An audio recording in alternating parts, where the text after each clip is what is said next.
Hello everyone, আসসালামু আলাইকুম। আশা করি ভালো আছেন, সুস্থ আছেন। তো এই যে আজকেও একটু কাজে বের হয়েছিলাম। কাজটা হচ্ছে আজকে আমার অনেকগুলো মাল নামবে, মাল কেনার জন্য গিয়েছিলাম। এইজন্য আসার পথে প্রচুর পরিমাণ খিদা লাগছিল। তো কাজ তো থাকবেই, কাজের ফাঁকে ফাঁকে কিন্তু খিদাও থাকবে, খাবারও থাকবে। সব কিছু মিলিয়ে জিলিয়ে কিন্তু পুরো টায়ার্ড হয়ে গিয়েছিলাম। তো আসার সময় এই খাবারগুলো খেলাম। আসলে খাবারটা আমার লাঞ্চের সময় বাহিরে কেন যেন খেতে ইচ্ছে করে না। তো আমাদের আস্তে, আস্তে দেখা গেছে একটু বিকেল হয়ে গিয়েছিল, প্রায় ৫টার মতো। তো ওইজন্য আমি এই খাবারটা একটু খেয়ে নিলাম। তো এই যে আমি বরাবরই একটু রেস্টুরেন্টে গ্রিলটা খেতেই বেশি পছন্দ করি।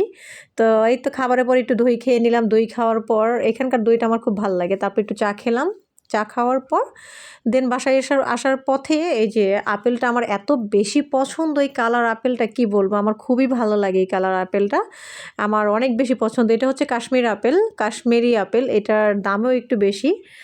যদিও বেশি, কিন্তু আপেলটা খেতে কিন্তু অসম্ভব মিষ্টি ছিল। আমি প্রায় অবাক হয়ে গেছি যে এতটা মিষ্টি কিভাবে হতে পারে। আপেল আমি এত পরিমাণ আ দেখেছি কিংবা অনেক বেশি খাই, কিন্তু এরকম মিষ্টি আমি কখনোই পাই নাই। আজকে আপেলটা অনেক বেশি মজার ছিল। ও ভাইয়াটা বলেছিল যে আপেলগুলো অনেক মিষ্টি হবে আর দামটা কিন্তু অনেক চড়া ছিল। তো যাই হোক, এইগুলো করার পরে বাসায় আসলাম। এই যে এই মালগুলোই আজকে নামছে, যে মালগুলো আমাদের বাসায় আসছে আর কি মালগুলো। তো যাই হোক, এই যে এইখানে অরিজিনাল মাস্টার মানে পাকিস্তানি মাস্টার কপি সিকোয়েন্সের, তারপর অনেকগুলো ড্রেসই আছে অনেক সুন্দর, ওইগুলো নেমেছে। তারপর এখানে আমি হাত মুখ ধুয়ে ফ্রেশ ট্রেশ হয়ে কী করবো ভাবছিলাম। তারপরে এই যে দেখেন এই বাজারগুলো আমি নিয়ে আসছি। এই যে চাউল, মানে সামনে যেহেতু রমজান মাস চলে আসছে, যদিও চালের বস্তা আমার একটা অলরেডি রানিংয়ে আছে, তারপরও আমি নিয়ে আসলাম। কারণ গ্রোসারি বাজারের মধ্যে আমি সব সময় কোনো জিনিস ঘরে থাকা অবস্থাও আমি নিয়ে আসি। কারণ এইগুলো দেখা গেছে যে এগুলো শুকনো জিনিস, এগুলো আসলে পচে না, পচার কোনো সম্ভাবনা থাকে না, যার কারণে আমি একটু বেশি নিয়ে আসছি। তারপর আমার ছেলেকে বললাম যে একটু খুলে আমাকে হেল্প করো। তো ওই যে বস্তাটা খুলে এখন এগুলো ভিতরে যে বাজারগুলো আছে, মানে গ্রোসারির যে বাজারগুলো আছে সেগুলো এক এক করে নামিয়ে দিচ্ছে আমাকে। কারণ খুব বেশি টায়ার্ড হয়ে গেছি, আর আজকাল তো বেশিরভাগই অসুস্থ থাকি। তারপরেও চেষ্টা করি, কাজ তো থাকবে না, কাজ না করলে খাবার কোত্থেকে খাবো, আর পেটে তো খাবার জুটবে না। কাজ থাকবে, খাবারও থাকবে। তো যাই হোক, তার জন্যই কিন্তু আমরা কম বেশ সবাই কাজ করে থাকি। তো আমার এই একই অবস্থা হয়ে গেছে আর কি। কাজ বন্ধ, খাবার বন্ধ হয়ে যাবে, এরকম একটা ব্যাপার।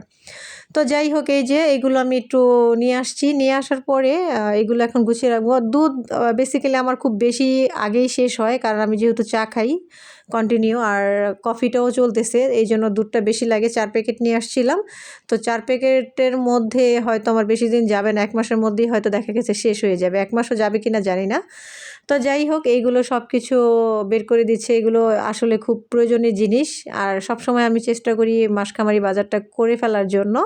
অনেক দিনই মাসকামারি বাজার আমি দেখাই না অনেক সময়, কারণ এতে করে অনেক মানুষ অনেক বাজে কমেন্ট করে, অনেকে অনেক কিছু বলে। আসলে যেহেতু আমি একটা মানে কাজ করি, কুকিংস কিংবা ব্লগ, এইগুলো আমার একটু দিলে দেখা গেছে আমার একটা ভিডিও মানে আমার একটা কমপ্লিট হয়। ওইরকম বিষয় চিন্তা করেই কিন্তু আমি আপডেট দিই। আসলে কাউকে দেখানোর জন্য না, এইগুলো কাউকে দেখানোর মতো কিছু নাই। এগুলো হচ্ছে আমার সংসারের জিনিস। কাউকে মানে দেখাইলে আমার কি হবে? আমি কি কাউকে দিয়ে দিচ্ছি বলেন? এগুলো তো আমি নিজেই খাচ্ছি, তাই না? তো এখানে দেখানোর কিছুই নেই। অনেকে অনেক কথা ভাবে। আসলে এগুলো আমি অনেক বেশি কমেন্ট শুনেছি খুব বাজে। তো মন খারাপ করে মধ্যে থেকে আমি অনেকদিন যাবতই এরকম এই গ্রোসারি বাজারটা দেই নাই, এই আর কি। তো যাই হোক, এই যে এই পুষ্টি নিয়ে আসলাম 2 লিটার করে, 4 লিটার। আর অলরেডি আমার 5 লিটারের আছে, এইজন্য 2 লিটার করেই নিয়ে আসলাম। যেহেতু আমার আগের 10 কেজি অলরেডি রয়ে গেছে। তো যাই ছিল, এখন আবার আটা বাদ দিয়ে আমি এখন ময়দা খাওয়া শুরু করে দিয়েছি। একটু বড়লোক হয়ে গেছি, তাই ময়দা মানে খাইতেছি এখন। আটাটা অ্যাভয়েড করেছি। মানে বড়লোক হলে যা হয় আর কি, বুঝেন নাই? কয় 2 দিনের কাঙ্গালি বাতেরে কয় অন্ন। তো এখানে 40টা ডিম ছিল আর হাঁসের ডিম ছিল 1 হালি। এই তো ছিল আজকের মতো ভিডিওটা। আল্লাহ হাফেজ।